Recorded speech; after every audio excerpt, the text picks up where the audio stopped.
Alright, so in this video we're going to explain how to put on these wheel spacers on an axail scx24.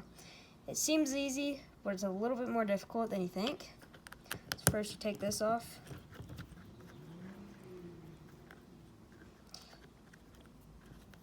Then, once you get done taking this off, you want to slide the tire off. Now this hex should just pop off like that. If it doesn't, you can always use like pliers and stuff, but it usually just slides right on. Then you just kind of line up, push it on. Now this is the difficult part. You want to grab a 9/64 drill bit, and you kind of want to just twist it.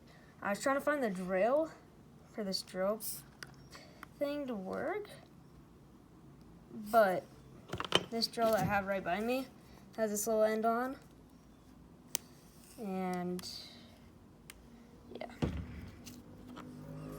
I don't really feel like taking it off because that's really useful for RC cars and that kind of thing. But yeah, you just kind of rotate it in. Sometimes you have to rotate it from this side. Alright, so I just got done, scraping it out a little bit. So now, this just pops right in. Now, you want to use that drill bit just to...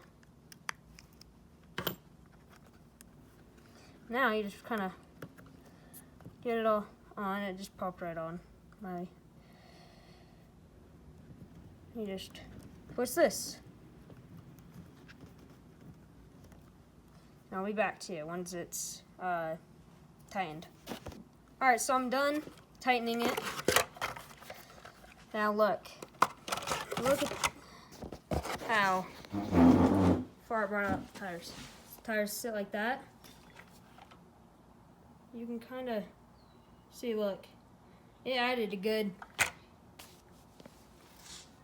2 or so millimeters. And you just do the same for the rear.